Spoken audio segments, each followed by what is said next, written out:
In the dusty archives of history, a remarkable breakthrough has pierced the veil of ancient mysteries. The long-lost Amarna letters, once shrouded in cryptic enigma, have been unraveled, and the revelations they bear are nothing short of astonishing. Step into a time long gone, where ancient empires communicated in secret, and as the ancient script gives up its secrets, prepare to be both captivated and shocked by the hidden truths that emerge. The Amarna letters have finally spoken, and what they reveal will leave you questioning everything you thought you knew about the past. The Amarna letters are a collection of several hundred cuneiform written clay tablets from the 14th century BC that were discovered at the site of Tel El-AMARNA, the brief capital of ancient Egypt under Amenhotep IV Akhenaten. The Amarna letters provide evidence of the Akkadian language's widespread usage during this time period throughout the eastern Mediterranean, since Egypt is beyond the region where cuneiform writing originated. The bulk of the tablets are letters from kings of the nations north of Egypt, but a few of them are also letters from the Egyptian pharaoh. There are also tablets containing literature like myths, epics, syllabaries, vocabulary texts, and other lists that were used to teach people how to write in cuneiform. There are now 2 of these writings in the collection of the Metropolitan Museum, among other instances found in museums and collections all around the globe. Although the majority of the tablets were discovered in 1887, information about how they were found is hazy and inconsistent. The tablets may have come from unreported, unrecorded private digs, but it's also possible that a local farmers' association or a peasant woman found them. When trying to pinpoint the precise location of the tablet's discovery, archaeologists working at Tel El-AMARNA after the first find encountered contradictory evidence. Locals identified the first discovery as being in a specific building that bore the name "the place of the correspondence of Pharaoh" on imprinted bricks.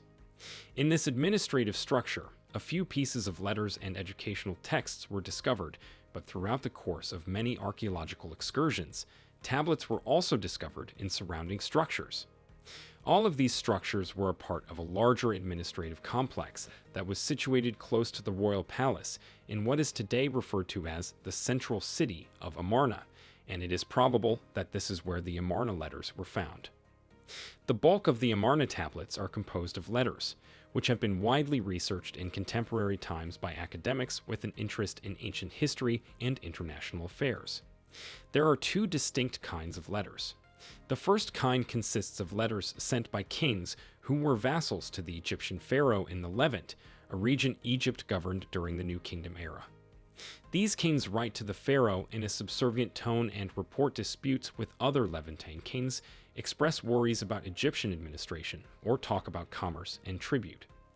According to one letter from Abi Milku, the ruler of the coastal city of Tyre, in the museum's collection, these Levantine rulers portrayed themselves as being dependent on their Egyptian master.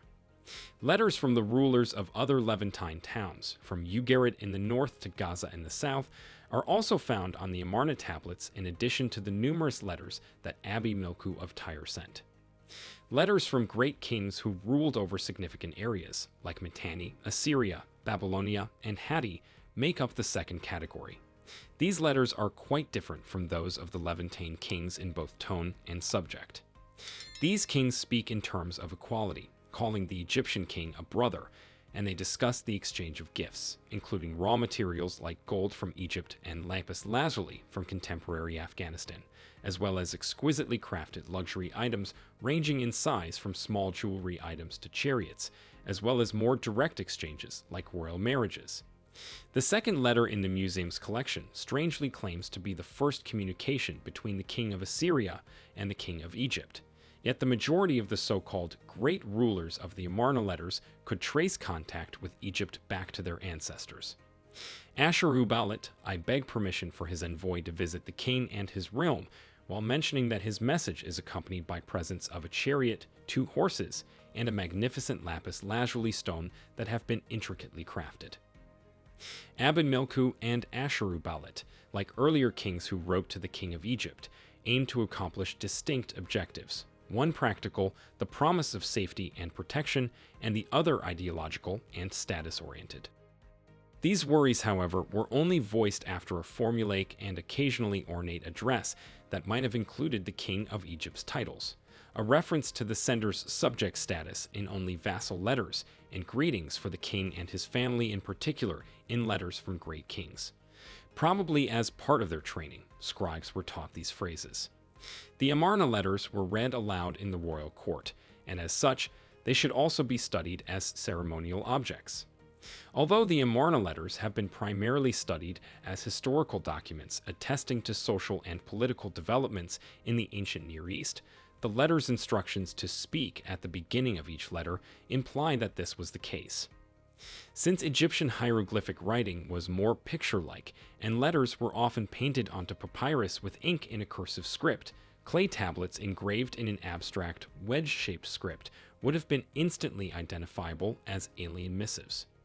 With bigger tablet sizes, strong handwriting, and well-organized margins or sectioned-off areas, some of the clay letters seem to have been designed to be aesthetically stunning. Many of the tablets' meticulous craftsmanship may be a clue that they were made with viewing in mind. It's also conceivable that certain clay hues, tablet forms, and phrasal patterns served as markers for distinct locales or authorities. The reading of a letter was likely an important part of courtly rituals related to diplomacy and gave the Egyptian king a chance to show off his power through contacts with the outside world. Messengers would likely arrive in court dressed and speaking in a foreign language, along with lavish gifts or tributes. The Amarna letters were eventually found in contemporary times thanks in part to their ancient safekeeping in the Royal Records Office. There were some letters discovered at Amarna that dated to Amenhotep II's time, indicating that they were transferred there from an earlier repository. Practically speaking, the information the text recorded, recent pledges, requests, presents, and tributes that may have needed to be reviewed or validated in the future may be used to explain why some 350 letters were kept in storage.